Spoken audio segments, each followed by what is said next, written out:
Assalamualaikum warahmatullahi wabarakatuh. Nama saya Ali Akbar. Saya dari kelas Teknik Perminyakan D. Saya di sini akan mempresentasikan hasil laporan praktikum saya tentang osilasi pegas. Pertama ada daftar isi. Daftar isi berisi bab 1 adalah pendahuluan, bab 2 dasar teori, bab 3 metodologi, bab 4 analisa data dan pembahasan, bab kelima kesimpulan dan saran.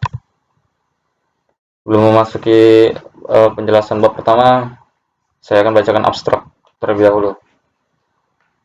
Abstrak gerak osilasi merupakan gerakan yang berulang dari suatu benda, di mana setelah menempuh selang waktu tertentu, benda akan kembali ke posisi kesetimbangannya.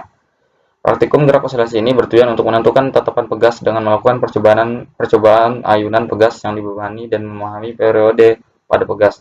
Kemudian dibuat grafik hubungan periode terhadap massa untuk melihat hubungan keduanya dan ditarik kesimpulan dari hasil pengukuran, yaitu massa beban atau massa benda, amplitudo, periode, dan konstanta pegas. Oke, kita masuk dalam bab 1, yaitu pendahuluan latar belakang. Perkembangan ilmu pengetahuan dan teknologi saat ini sangatlah membantu dalam melakukan kegiatan sehari-hari. Misalnya pada saat melakukan praktikum kali ini, yaitu tentang osilasi pegas, yang mana sering kita tahu dapat dijumpai di lingkungan sekitar kita. Banyak sekali contoh nyata osilasi dalam kehidupan manusia, yang mana contoh penerapannya yaitu seperti pada gerakan kipas angin yang ke kiri dan ke kanan. Gerakan yang diberikan ketika memainkan ayunan bandul jam yang juga bergerak ke kiri dan ke kanan. Gerak osilasi merupakan gerakan yang berulang dari suatu benda, di mana setelah menempuh selang waktu tertentu, benda tersebut akan kembali ke posisi kesetimbangannya. Posisi kesetimbangan suatu benda adalah posisi di mana benda tersebut dalam keadaan diam, yaitu total gaya yang bekerja pada benda tersebut adalah nol. Jika benda dijauhkan dari posisi kesetimbangannya dan dilepaskan, maka akan timbul suatu gaya atau torsi untuk menarik benda tersebut kembali ke posisi setimbangnya. Oke, yang kedua adalah tujuannya adalah menentukan konstanta pegas pada pegas seri dan paralel.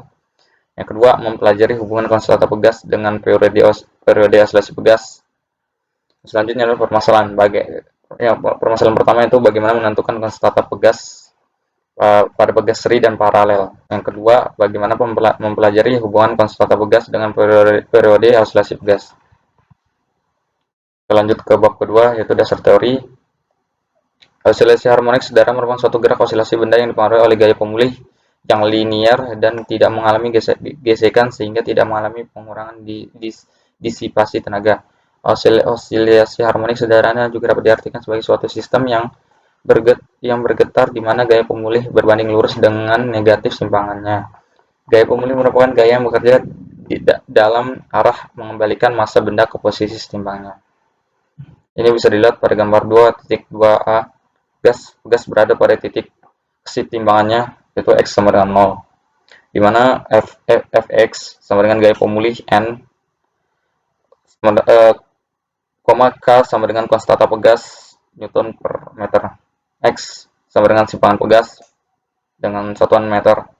Persamaan 2,2 disebut sebagai hukum Hooke. Gaya pemulih yang bekerja pada benda sebanding dengan simpangan X dari pegas yang direntangkan atau ditekan dari posisi timbangnya. Posisi pegas yang direntangkan atau ditekan dari posisi timbangannya dapat dilihat pada gambar 2.2b dan 2.2c. Ya, ini dia gambar 2.2b dan gambar 2.2c.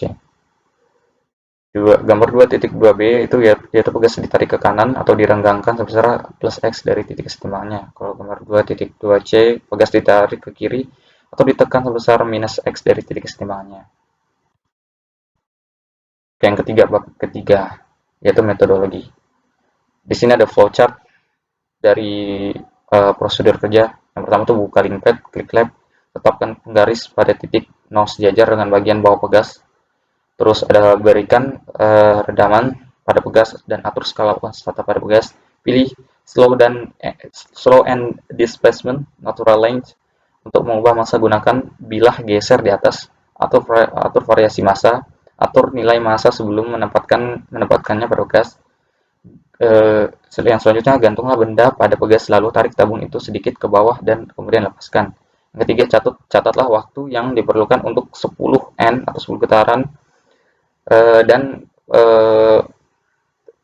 dan petunjuk dan getaran petunjuk sebesar amplitudo simpangan sebaiknya hampir sama selama getaran. Oke, selanjutnya ya ini sama prosedur praktikum dengan flowchart tadi. Ini ada bab 4 yaitu analisa data. Jadi ini tabel pertama adalah hubungan antara massa benda dengan periode ya. Sebelum mencari periode, mencari waktu dengan cara mencari waktu selama 10 getaran. Jadi didapatlah hasil periode dengan cara T dibagi N, yaitu waktu dibagi getaran. Dan ditemukanlah hasil seperti tabel 1 dan tabel 2 berikut.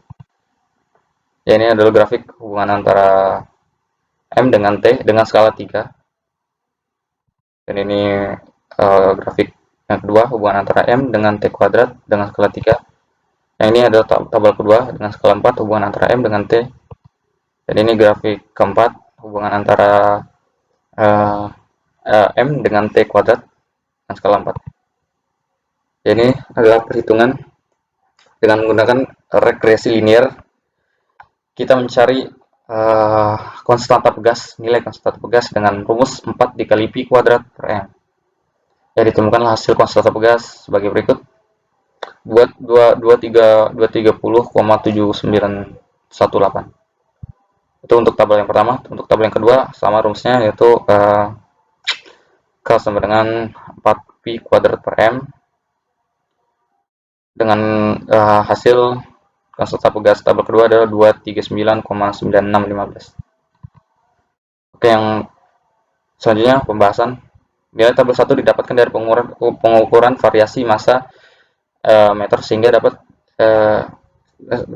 didapat periode T dan T kuadrat sama dengan benda pada pegas. Grafik 1 dan 2 menunjukkan bahwa nilai periode sebanding lurus dengan nilai massa benda, dan skala yang dipakai pada tabel pertama adalah skala 3. Nah, nilai tabel kedua didapatkan dari pengukuran variasi massa M sehingga didapatkan nilai periode T dan T kuadrat benda pada pegas. Grafik 2 dan 4 grafik 3 dan 4 menggunakan bahwa nilai periode berbanding lurus dengan nilai massa benda, dan skala yang dipakai pada tabel kedua ini adalah skala 4. Yang ketiga, tabel 1 dan 2 dilakukan perhitungan regresi linear dengan rumus gradien.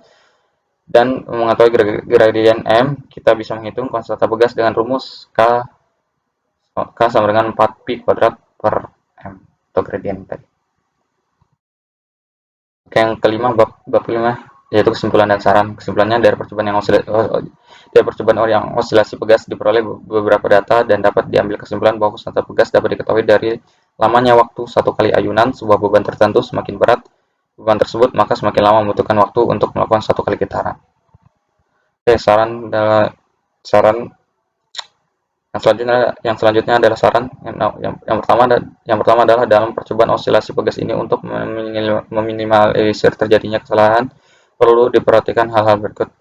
Yang kedua, melakukan stopwatch dengan tepat pada waktu melepas pegas dari simpangan dan pada waktu pegas mencapai 10 kali getaran. 3. Menarik simpangan pada jarak yang ditentukan dengan tepat dan akurat. Keempat, membaca dan memahami model sebelum melakukan percobaan. 5. Menentukan sudut pengamatan yang tepat untuk meminimalisir kesalahan pengukuran. Sekian dari hasil presentasi hasil laporan saya ucapkan terima kasih. Assalamualaikum warahmatullahi wabarakatuh.